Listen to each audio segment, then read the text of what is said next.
a nossa ideia, então, pessoal, é possibilitar um espaço de conversa, de vínculo, de reflexão.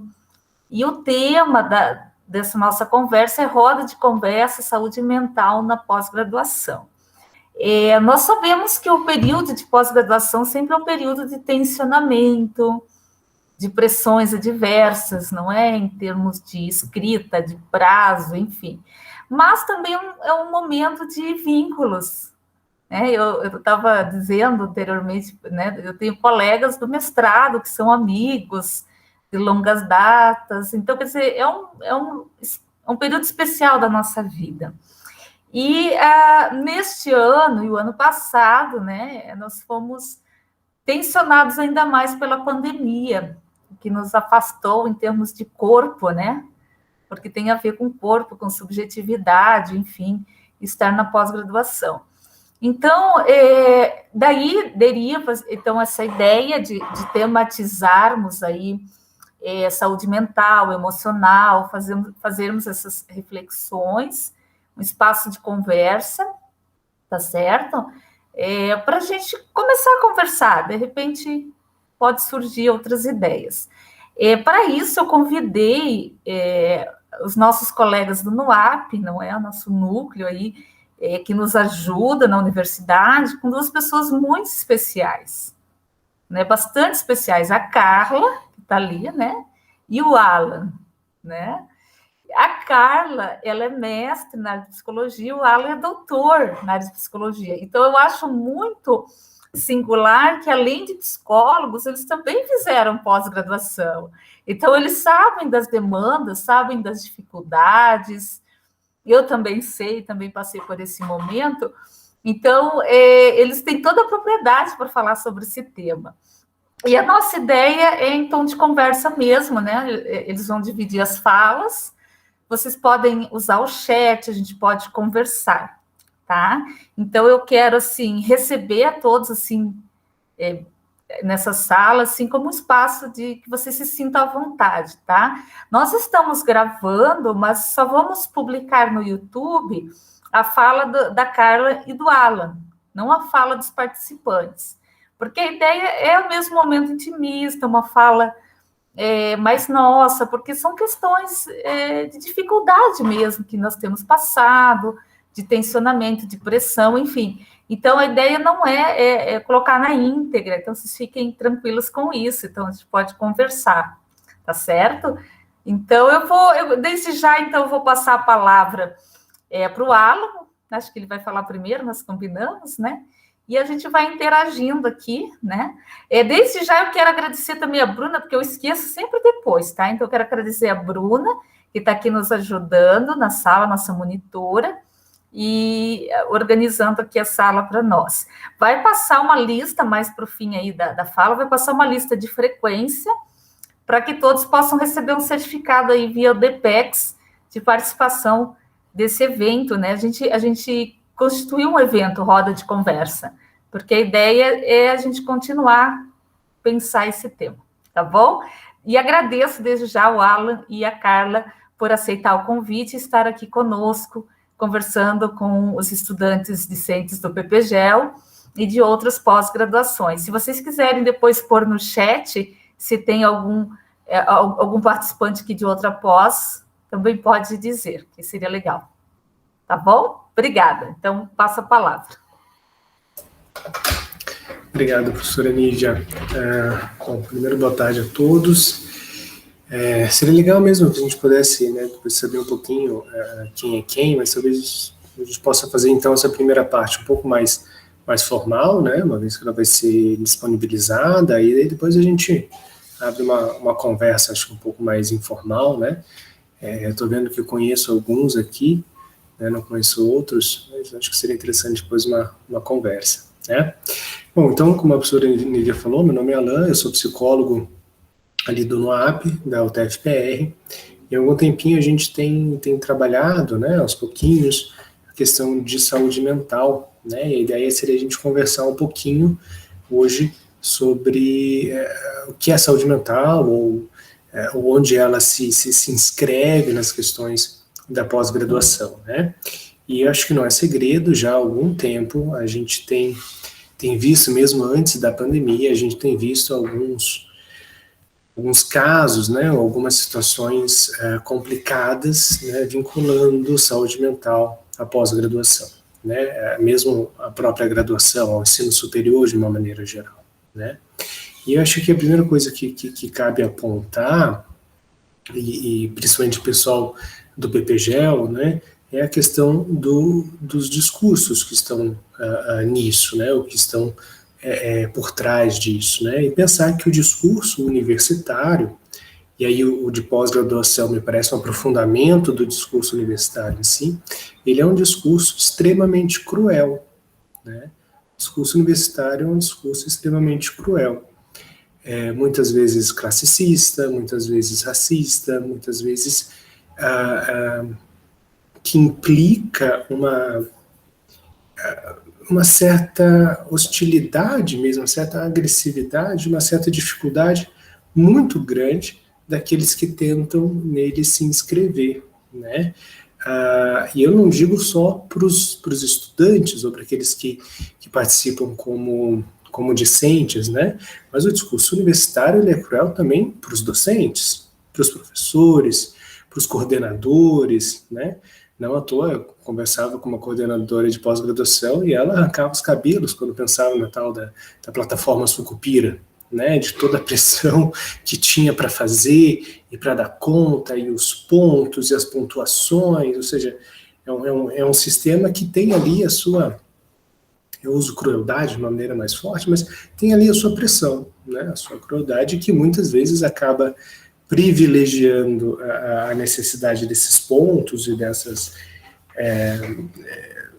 enfim, quantificações, se é que essa palavra existe, né, em detrimento, muitas vezes, da saúde mental, dos poucos servidores que tem para dar conta de tudo, né, enfim, entre outras coisas, né. Não à toa, eu acho que a gente pode pensar, e aí eu vou tentar tomar cuidado para não entrar numa seara que não é muito minha, né, estou falando com o pessoal que sabe das coisas, a gente pode pensar esse discurso universitário, essa escola, essa educação, dentro dos instrumentos de controle de poder e de biopoder, né? Se a gente for pensar um pouquinho em Foucault, né? Então, acho que pensar a pós-graduação é impossível de pensá-la como uma instituição fora do tempo, né? Então, por que hoje, ou por que nessa realidade, a educação superior, a graduação e a pós-graduação tem levado as consequências que tem levado, né? Era diferente antes, não era diferente antes, o que mudou, o que se inscreve hoje que não se inscrevia antigamente, né? Ou por que hoje isso é mais visto do que era visto antigamente? E aí a gente tem N questões que a gente poderia trabalhar, né? Mas entrando junto disso, a gente vai pensar então nas questões de saúde, né, e de saúde mental. Eu tinha até feito uns slides, mas acho que eu vou falando, depois eu disponibilizo se vocês quiserem, acho que falar é mais legal. E a primeira coisa que a gente precisa pensar quando a gente pensa em saúde é toda uma discussão no próprio conceito de saúde, né? Então, o que é saúde, né? E a Organização Mundial da Saúde já há algum tempo nos apresenta a ideia de que ter saúde ou saúde não é sinônimo de ausência de doença, né? Então, eu posso estar doente e ainda assim ter saúde, né? Se não fosse dessa forma, eu não poderia pensar, por exemplo, na ideia de cuidados paliativos, ou na ideia de dignidade do doente, né? Então, quando eu trabalho com paciente em cuidados paliativos, a ideia é que eu possa favorecer ou fornecer a esse sujeito, a esse paciente, uma dignidade tal, né, que a doença seja uma das partes da sua existência, né? Cuidados paliativos, para quem não sabe, são aqueles casos em que não se tem mais, ou a medicina não tem mais a possibilidade de cura, né? E aí o que a medicina faz é poder acolher esse sujeito para que ele sofra menos, né, ao longo aí do curso da doença. Tá? Então, a primeira coisa que a gente tem que pensar quando pensa em saúde mental é que saúde mental não é, então, a ausência de doença ou de transtorno mental, né? Que já é todo um outro questionamento, né? O que é uma doença mental?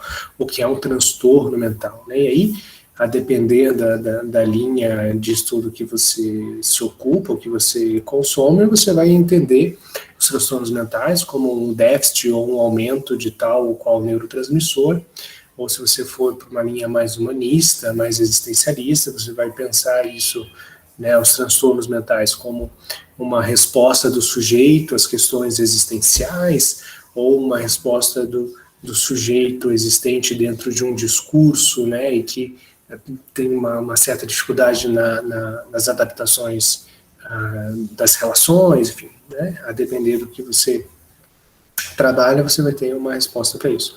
Mas, de toda forma, se a gente for pegar a mesma ideia de saúde mental não é ausência de transtorno mental. Ou seja, mesmo com um diagnóstico de transtorno mental, vamos pensar assim, você ainda pode ter saúde mental, né? Isso é muito importante porque hoje em dia todo mundo tem algum CID, né? Assim, a gente adora ir para o Google fazer os testes, né? E descobrir se eu sou mais depressivo, ou se eu sou mais bipolar, né?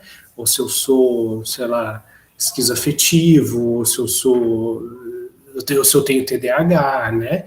Então a gente adora tentar se classificar, né? E tudo bem, ok, que a gente encontre um ou outro significante que nos apazigue de uma certa forma.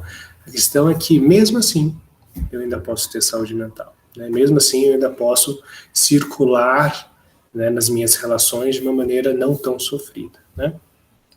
Então, com isso, a gente entra numa outra problemática, que é a questão da normalidade, né? E tem um colega meu que diz que a normalidade é uma doença como qualquer outra. O problema é que ela é incurável, né?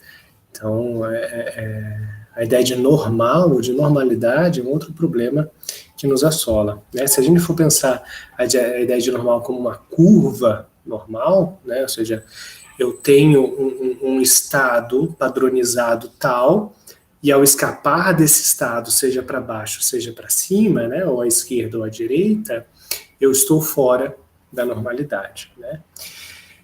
Isso é muito próximo daquilo que Aristóteles vai pensar acerca da ética, né? Então, para Aristóteles, a felicidade, o bem supremo, é sempre encontrado no caminho do meio.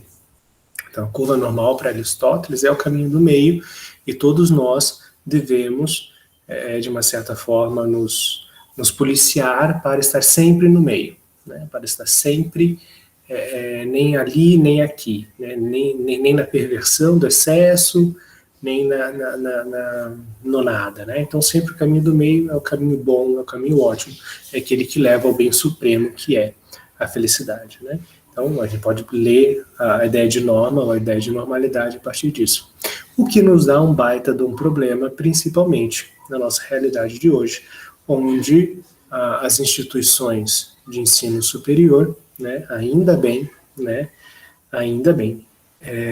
abriram as suas portas, né? Então, a educação ela é muito mais inclusiva, seja social, racial, a nível de deficiências, a nível mesmo de transtornos mentais mesmo, né? Então, ela é muito mais inclusiva.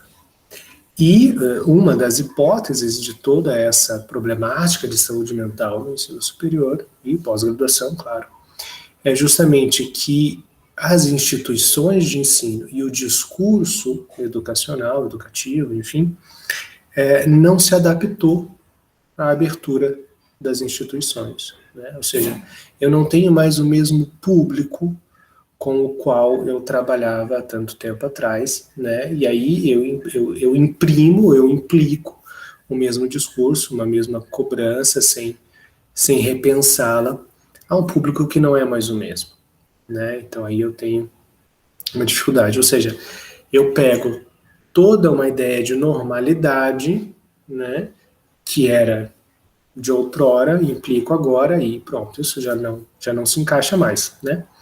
Então, como pensar a ideia de normalidade, a ideia de normal, né? Eu gosto muito do que um médico, se não me engano ele é francês, o Canguilhem diz. Ele fala sobre normalidade como uma norma de vida, né? Então, normalidade é uma norma possível de existência, né? Ou seja, ela é, né, com perdão do reducionismo, ela é subjetiva. Então, a normalidade ela é subjetiva, né? Ou seja, se a construção que você tem da sua maneira de ser e existir no mundo te satisfaz de uma maneira que não te faça sofrer, isso é a tua norma de vida, essa é a tua maneira de existir. O problema é quando essa norma de existência individual não bate, claro, com as exigências do discurso, do poder, do biopoder, etc, etc, etc. Né? E, claro, esses discursos normalmente não são flexíveis, né? A ponto de conseguir se adaptar a tantas normas distintas de existência. E aí a gente tem, ou começa a ter aí as questões, né? Então, para a gente que está na pós-graduação, como poder pensar essas diferenças, essas acolhidas, né, em maneiras distintas de existência, né, como adaptar não é uma palavra nem um pouco interessante, mas como poder adaptá-las ao discurso universitário, né? Acho que esse é um ponto interessante. Até porque se a gente for lembrar de novo da história da loucura, né, e aqui pensando em louco como todo aquele que não é normal, né, ou seja, você tem depressão, você está dentro da ordem da loucura, né, você bipolar, idem, né. Bom mesmo é aquele estudante que entra na universidade, agora pensando no nosso caso mais com a graduação, né, ele entra, não faz barulho, né, faz uma outra iniciação científica, se forma dentro do prazo e vai embora. Esse é o bom estudante, né, aquele que não faz barulho, aquele que não sai da norma, aquele que não sai da curva, né. Tudo que está fora disso, aí a gente pensa dentro da ideia da loucura. E se a gente for pensar na história da loucura, né, e lembrar lá de novo do Foucault, isso que eu não sou Foucaultiano, mas enfim, tem umas ideias interessantes, os manicômios começaram, né, depois dos leprosários, né, então os leprosários fecharam, tinha lá lugares gigantescos, né, e começaram a colocar os loucos. O que eram os loucos? Todo e qualquer um que saía do comum, do povo, que saía da normalidade, né, aquele que a sociedade não queria ver, aquele que a sociedade não queria enxergar, né. E o que a gente faz com os alunos que saem da normalidade, né? As instituições têm mecanismos ótimos para conseguir fazer com que o aluno ou se expulse ou seja expulso dos cursos, né? Seja de graduação, seja de pós-graduação, né? E são mecanismos sutis, mecanismos discursivos sutis, né, que fazem com que os alunos se expulsem ou sejam expulsos, né?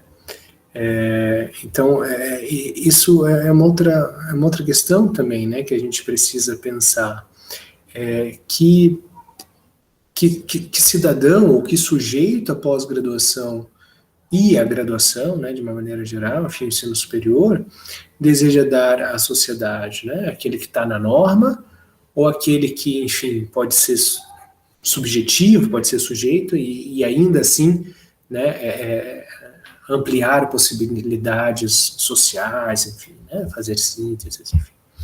Isso também é outro aspecto interessante. Então, o que diz o Canguilhem, né? Eu vou ler aqui um trecho do livro dele chamado O Normal e o Patológico. Ele diz o seguinte: não existe fato que seja normal ou patológico em si. A anomalia e a mutação não são em si mesmas patológicas. Elas exprimem outras normas de vida possíveis. Tá? Então, a ideia do normal e do patológico, ela é quase que idêntica, tá? Aí, com perdão de novo do reducionismo, ao problema do mal. Tá? Qual é o problema do mal? Né? vou pegar Santo Agostinho ou tantos outros pensadores. Por que alguém é mal? Por que o mal existe? Por que o patológico existe? Né? E a resposta que o Canguilhem dá é a mesma resposta que Santo Agostinho dá nas Confissões. Né? O mal e o bem, o normal e o patológico não existem em si. Ou seja, uma coisa não é boa ou má por si mesma. O sujeito não é normal ou patológico por si mesmo. O bom e o mal, o normal e o patológico, só existem na relação com as outras coisas. Tá? Então, uma coisa que é boa aqui é má no país vizinho e vice-versa. Entende? Então, normal e patológico, bom e mal, são circunstanciais, são contingenciais. Tá? Então, quem decide o que é patologia é o discurso. Não existe, principalmente, né, todas, mas principalmente as doenças mentais. Quem decide o que é doença mental, o que é transtorno mental, são alguns manuaizinhos, entre eles o CID-10 e o DSM-5, são os vigentes atualmente. Né? Então, de novo, é discursivo. É discursivo, é um fato de discurso. Né? Querem um exemplo? Nós estamos na vigência do CID-10, tá? A 10ª versão da Classificação Internacional de Doenças. O CID-11 está para ser, se não me engano, 2022, onde ele começa a vigorar. E no CID-11 não existe mais uma doença chamada transexualidade. Então, até o CID-10, transexualidade é uma doença. A partir do CID-11, ainda bem, ela não é mais. Mas vocês entendem que a doença é uma construção discursiva? Não é algo em si de um sujeito. Né? Então, se não é algo em si de um sujeito, as questões de saúde mental e de transtorno mental, como que nós, na pós-graduação, na graduação, no ensino superior, enfim, podemos pensar efetivamente mudanças na enunciação daquilo que a gente quer, na acolhida e na relação com os nossos pares. Né? Eu acho muito interessante o que o Preciado, vocês conhecem o Paul Beatriz Preciado, né? Ele tem um manifesto, né, chamado Manifesto Contrasexual, e ali ele faz uma crítica muito interessante às pessoas que bradam, né, pela mudança nas palavras, né, nos adjetivos, né, enfim, a ideia de colocar o e, o x e tal. E ele diz, tá, ok, legal, tá, esse é um ponto, mas o problema não é esse. O problema é a mudança na posição de cada um. Né? É a mudança enquanto sujeito de enunciação nos discursos dos quais eu participo. Né? Por quê? Porque todo fato é um fato discursivo. Né? Todo fato é um fato de discurso. Então, se não há uma mudança de fato na enunciação a esse nível, a gente não tem efetiva mudança de coisas. Né? Então, é bem interessante essa crítica, para pensar, inclusive, agora, voltando para o nosso tema, a ideia de saúde mental, de saúde, normalidade, patologia, etc. Né? É difícil, extremamente difícil. A universidade precisa ter uma regra dizendo que, olha, se você não fez a inscrição até o dia tal, né, você vai perder a vaga. Não importa nada da sua existência subjetiva, não se importa isso aqui que importa. Né? Porque, enfim, precisa de regras, etc, etc, etc. Não estamos aqui bradando acabar com tudo isso. Mas qual a nossa colocação a nível discursivo quando a gente pensa na saúde mental, quando a gente pensa numa posição subjetiva, quando a gente pensa em normalidade e vida acadêmica? Né? Como pensar essas cobranças que são feitas a todos de uma maneira única, né? Como se todos tivessem que dar conta da mesma coisa, etc, etc, etc. Né? Então, acho que isso é extremamente importante quando a gente pensa em saúde mental. no ensino superior, né? E, de novo, não é algo fácil, não é algo que eu tenha respostas de como mudar ou de como fazer, etc, etc. Né? Mas eu acho que é um ponto que precisamos pensar. Né? Até porque a saúde mental ou a nossa existência, né, ela é sempre dada, ela é sempre parte de uma posição angustiada do ser humano, né, do sujeito. E por sermos seres de angústia, né, basta ler Nietzsche, Sartre, Schopenhauer, Heidegger, quem vocês quiserem, né, somos seres de angústia, nós nos relacionamos e aceitamos muitas vezes, né, essas imposições do poder para tentar um certo apaziguamento. Né? O problema é que isso chega num determinado momento que extrapola toda e qualquer possibilidade de saúde. Né? Então, acho que enfim, o que eu tinha para trazer um pouco era isso. Estou cuidando do horário aqui para poder também deixar a Carla trabalhar e depois a gente poder abrir um bate-papo legal. Mas acho que a ideia principal é essa, né? Como pensar as relações de poder na pós-graduação, né? Lembrando que alunos, professores, coordenadores, terceirizados são parte de uma mesma instituição, né? São atores institucionais engolfados por um discurso que é estrutural. Né? Então, como pensar essas relações, sabendo que sou parte tal qual o outro, né? Sou ator tal qual o outro, só representando um papel um pouco diferente dessa vez, né? Como pensar isso para um bem geral, ou bem do espírito, se a gente quiser ser hegeliano. Né? Então, acho que são pontos aí interessantes de serem pensados. De novo, agradeço a professora Nívia pelo convite e a vocês pela escuta. Obrigado. Boa tarde, pessoal. Obrigada, Alain, pela primeira parte. Sempre muitas reflexões na fala do Alain.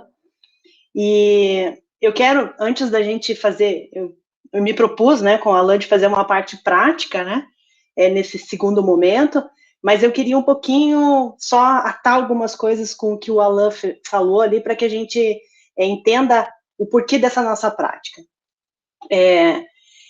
Eu acredito que a palavra que ele usou no começo, bastante impactante, como ele mesmo falou, da questão do cruel, ele nos leva a pensar o quanto esse impacto, e Alain termina, né, a sua fala com uma pergunta, então inicia com a palavra cruel lá, né, linka com poderes e termina, né, fazendo uma pergunta, né, como pensar essas relações, né, e por que eu quero começar nesse cruel para terminar na pergunta do Alain? Porque a gente acaba, de certa maneira, replicando muitas coisas as quais a gente não tem reflexão, né? Seja porque a gente não tem tempo, seja porque é tudo muito, muito rápido, muito para ontem, como o Alain disse, é muito dentro de normas, né? Então, quando você vai fazer um processo de seleção, ou você tem que fazer uma entrega, tanto na graduação como na pós-graduação, você tem um tempo específico, né? São coisas, inclusive, determinadas não institucionalmente, né? A instituição replica uma ordem que é de um macro. E nós, sem querer, também replicamos isso quando a gente não reflete acerca das coisas, né? Então, eu achei muito oportuna a pergunta do Alain, quando ele pergunta, né? Como pensar essas cobranças, como pensar aquilo que nos é imposto, né? Uma vez que a gente também precisa responder a essas demandas quando a gente é estudante. E mais ainda, né? Pegando, assim, todas as coisinhas que vieram relativas à subjetividade que o Alain falou, perpassa muito nessa nossa subjetividade. Então, o que para mim se responde de um jeito, para o outro é de um outro completamente diferente, né? Então, talvez a resposta dessa pergunta também não saia da mesma maneira, justamente pelas experiências que cada um teve, mas elas se aproximam pelas origens que elas acontecem nesse grande macro que a gente vive, né? E somos, de certa forma, impactados, e à medida que a gente não consegue mais se diferenciar desse todo, né? Eu quero dizer assim, quando a gente se deixa... é forte, tá? Porque quando a gente fala se deixa, dá muita sensação de que a gente permite, mas nem sempre é nossa permissão, né? A gente também tem uma vulnerabilidade que nos impacta. Então, é interessante pensar o quanto a gente consegue se desvencilhar, mesmo que pouco, dessas imposições, né? Eu não digo imposições de regras, de entrega, enfim, mas as regras que não são vistas, né? Não são aquelas regras, aquelas que estão implícitas, né? Não são aquelas que estão ditas nos regimentos, nos regulamentos, mas são aquelas que são impostas de certa maneira e que nós mesmos nos cobramos, né? Essa semana eu atendi um estudante da nossa pós, a gente, no NOAP, eu e a Alan, a gente está fazendo atendimentos pontuais e virtuais agora durante a pandemia, e então eu estava fazendo o atendimento desse estudante e ele estava, a reclamação dele é que ele estava bloqueado para escrever.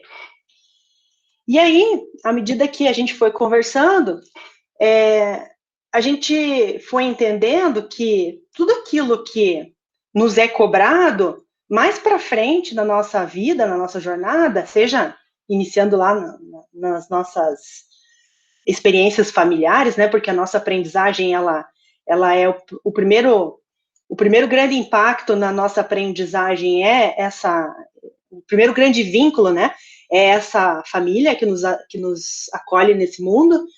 Então, desde lá até essa instituição universitária, que daí também tem a mesma importância da família, só que agora num ambiente mais ampliado, ela impacta, e à medida que a gente aprende esses impactos, a gente também vai fazendo cobranças que a gente define que deveriam ser as corretas. Então, esse estudante, ele dizia para mim assim, mas eu não consigo escrever. Aí eu perguntei para ele, mas e você, o que vem à sua cabeça quando você pensa em escrever? Que o que eu vou escrever não vai ser bom. Que o que eu for escrever não tem qualidade. Que o que eu for escrever não vai ser bom o suficiente nunca. Aí eu perguntei para ele, mas então você já percebeu que você acaba fazendo consigo aquilo que os outros também fazem, né? E que isso impede? Então, ali fica o registro na fala desse estudante do quanto a gente também delimita algumas coisas e a gente passa a acreditar naquilo sem questionar, né? E aí, por isso que eu falei, muito boa a sacada do Alan de fazer essa pergunta de como, né? De como trabalhar com isso, como pensar essas cobranças e, enfim, outras questões que permeiam a pós-graduação, né? Justamente no sentido da gente se questionar, inclusive, das nossas ações, né? Porque é até interessante, quando a gente fala do racismo, o Alan também mencionou isso, que é uma coisa, você diz assim, você é racista, e você fala, não, pera, eu não, né? Mas se a gente for olhar na nossa forma de lidar, a gente traz coisas desse grande macro que a gente repete. É triste? Claro que é, mas a gente precisa repensar, né? Então, até eu estava lendo um pequeno manual antirracista, e aí ela tem o cuidado, e ela é muito cuidadosa, a autora, em dizer, né, o que a gente precisa pensar quando a gente pensa essa temática em específico. E ela fala justamente desse cuidado de ser humilde, né? Entender assim, se eu estou errando, deixa eu entender o que eu preciso fazer, né? O que eu posso trabalhar diferente. Talvez eu não acerte de primeira, até porque a nossa aprendizagem, ela é um pouco lenta, né? Muitas vezes a gente aprende por tentativa e erro, né? Mas, enfim. E aí, quando a gente tem a proposta de poder fazer diferente e refletir sobre as coisas que a gente faz, eu acho que implica diretamente na nossa saúde mental. E a atividade prática que eu trouxe, ela também é um pouquinho para a gente se questionar de algumas coisas que a gente deixa de fazer durante a nossa permanência nesse mundo, né? Porque a gente opta por outras coisas que o dinheiro, o trabalho, enfim, todas outras questões de ordem talvez maiores, né? Elas delimitam que há uma exigência, porque você precisa sobreviver, então você precisa fazer, e então coisas que a gente abre mão, né? E dentre elas é essa proximidade que a gente deveria de ter mais conosco, né? Porque muitos dos nossos sintomas e problemas de doenças, elas estão relacionadas ao nosso afastamento, né? Dessa percepção, porque esse sintoma ele vai acontecendo e você só consegue entendê-lo quando ele já está instaurado, e isso é ruim, né? Então eu não dou atenção quando eu não me sinto bem numa situação, ou quando eu preciso refletir sobre aquilo, porque muitas vezes eu tenho um comportamento que não está adaptado, e aí eu replico, né, aquele comportamento disfuncional que não me ajuda, e aí eu entro, né, numa ad eternum ciclo que eu não saio para nada, né? Então, a ideia da nossa atividade hoje, ela é uma atividade, a ideia não é fazer uma atividade muito longa. Eu também trouxe uma atividade que a gente possa fazer sem outros aparatos, né? Então, assim, uma coisa conosco mesmo. E a minha sugestão, então, assim, é que a gente entre nessa atividade, é uma atividade individual, então ninguém vai precisar conversar com o outro nesse primeiro momento. Mas é um convite, então, quem puder participar, da gente, então, fazer essa atividade juntos, aí cada um no seu espaço, e é uma atividade onde a gente vai entrar em contato conosco e com a natureza. Tudo bem para todo mundo? Tem alguém aqui que tem alguma restrição, pessoal? Me ajudem nesse momento. Se tiver, fale. Se não, eu vou entender que está todo mundo tranquilo. Eu até... Oba, obrigada, Gabi. Eu até vou pedir, encarecidamente, quem puder, ligar a câmera, porque daí eu consigo ver como é que está todo mundo durante a atividade. Pode ser, pessoal? Que aí eu consigo mensurar como é que as carinhas estão. Aqueles que puderem, então, agradeço deixar as câmeras ligadas. Então, nesse primeiro momento, eu quero que vocês se coloquem sentados aí de uma forma mais confortável possível, onde a gente possa colocar os dois pés bem no chão, né, bem plantadinhos no chão, que eu descruze pernas e braços. Posso também colocar as minhas mãos em cima das pernas, caso seja possível, né? E por alguns instantes eu quero que vocês prestem atenção na respiração de vocês, mas não mudem nada nela, né? Perceba como é que ela está. Se ela está rápida, se ela está lenta, se ela está profunda, se não, se ela está bem curtinha.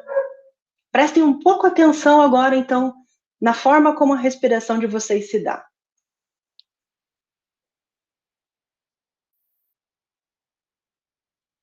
Para aqueles que tiverem um pouquinho de dificuldade, também dá para colocar uma mão no peito e a outra na barriga. E aí a gente vai entender aonde que essa respiração acontece, se ela acontece mais no peito ou se ela acontece mais na barriga, se ela movimenta mais o meu abdômen.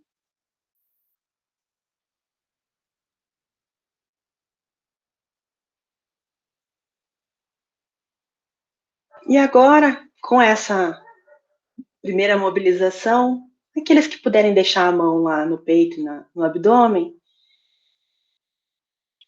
façam uma inspiração profunda e expirem devagarinho. Inspiração profunda e uma expiração bem devagar. Agora nós vamos inspirar profundamente pelo nariz e vamos expirar pela boca, suavemente.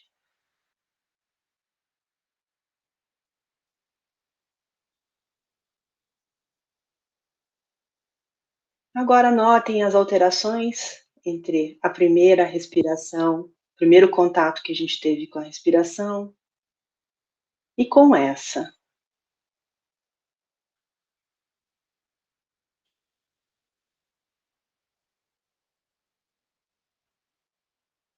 Podem colocar suas mãos novamente sobre as pernas.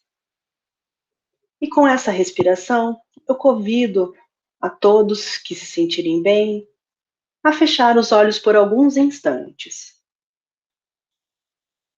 Mantenha essa respiração.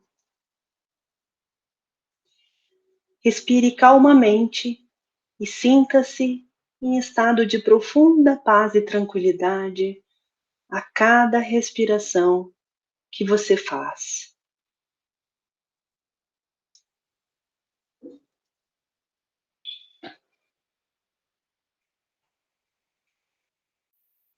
A cada inspiração e expiração, você se sente renovado, você sente uma paz que lhe alcança e muita tranquilidade.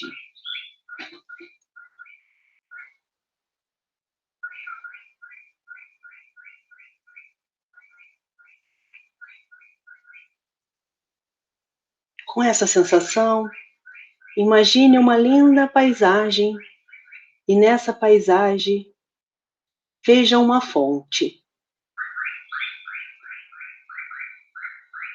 Uma fonte com águas cristalinas e puras. O sol brilha, banhando em silêncio tudo que a rodeia. E a cada respiração, relaxe mais um pouquinho. Sinta esse lugar especial onde tudo é mais claro, mais puro, mais essencial. Respire e relaxe.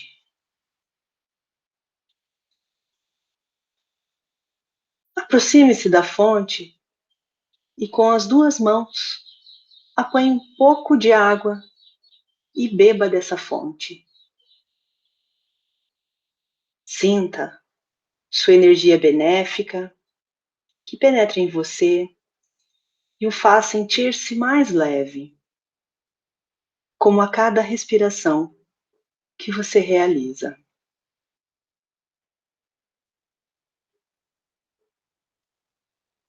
Permita-se colocar os pés na água dessa fonte e comece a banhar-se da cabeça aos pés. Sinta-se leve, limpando-se, purificando-se, aliviando-se,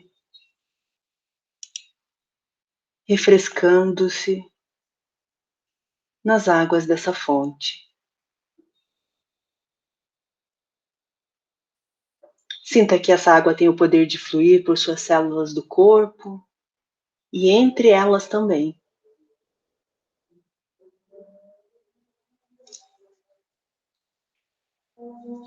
Imagine também que fluem por entre cada uma das matrizes dos seus sentimentos, de suas emoções e também pela sua inteligência. Permita essa fluência por todo o seu ser.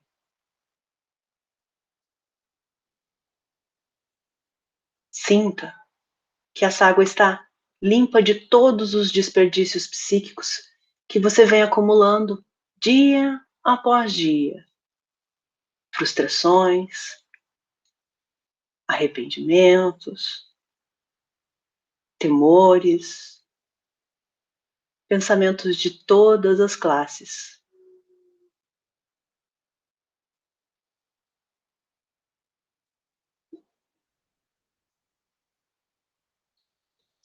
Em seguida, sinta-se uma gotinha de água dessa fonte.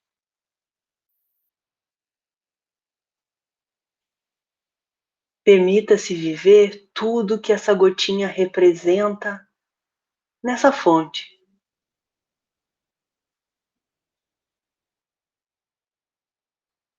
Depois, se sinta a própria fonte.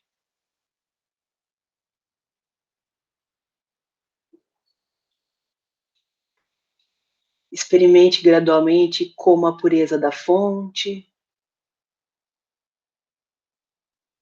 se torna a sua pureza e a energia que jorra incessante da fonte também é a sua energia.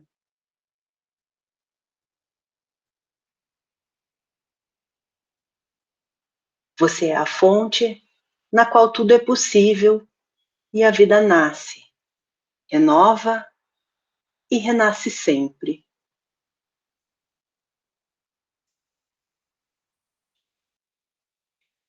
Contemple mais uma vez a fonte. Novamente, imagine-se como sendo uma gotinha de água dessa fonte.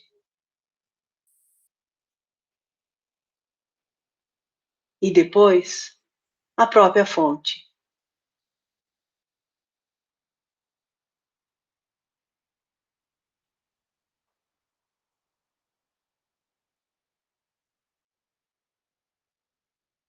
Finalmente, sinta-se fora da fonte. Como você se percebe?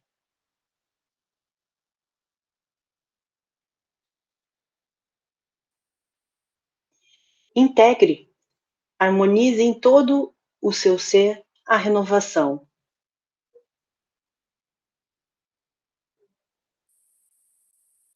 Ao olhar novamente para frente, observe que já existia ou surgiu de algum lugar raios de sol iluminando ainda mais essa fonte. O sol a atravessa e vai criando ainda mais uma sensação de magia e encantamento desse lugar.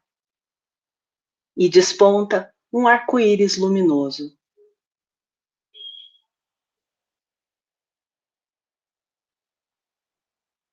Deste arco-íris, uma criança divina surge radiante, voando, alegre, e se aproxima de você, saltitante, e o convida para voar em suas asas.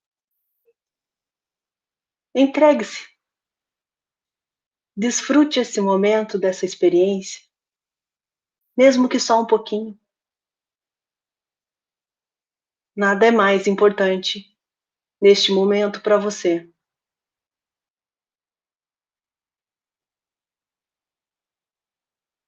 Ao se dispor a brincar com essa criança e a voar com ela, isso desperta em você a alegria, o espontâneo criativo.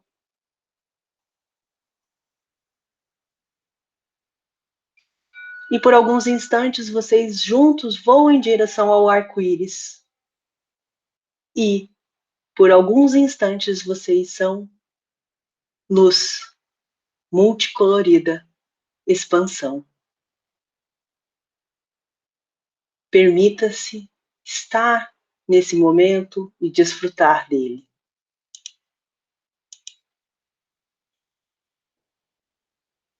Você está recebendo nesse momento tudo aquilo que de melhor necessita para a sua vida. Permita-se receber tudo isso, entendendo que você, assim como as pessoas à sua volta, merecem.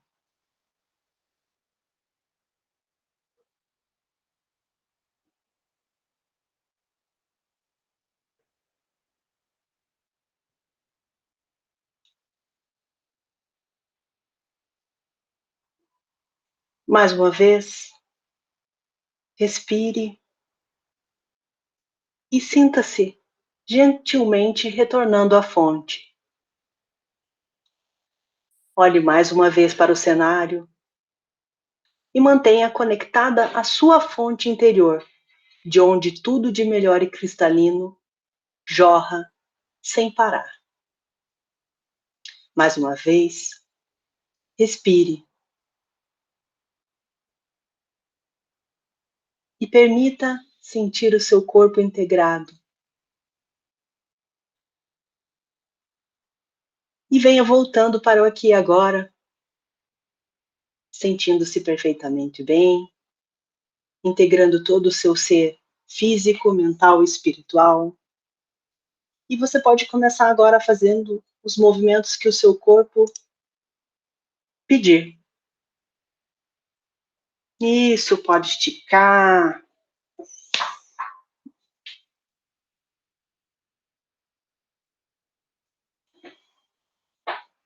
Bem-vindo todos bem? Sim? Joinha de todo mundo? Perfeito.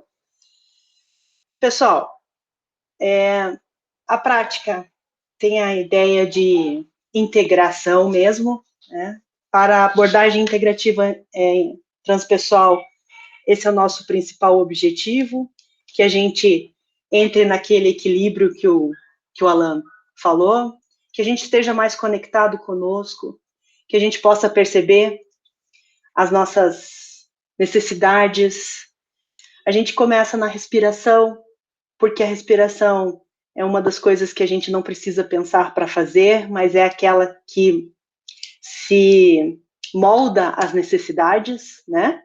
Então, ela está sempre moldada àquilo que o corpo está pedindo no momento, mas a gente pode controlá-la, né? A gente não tem como dizer que não vai respirar, mas a gente pode dizer como respirar. E ela tem uma função, então, muito importante no nosso cérebro.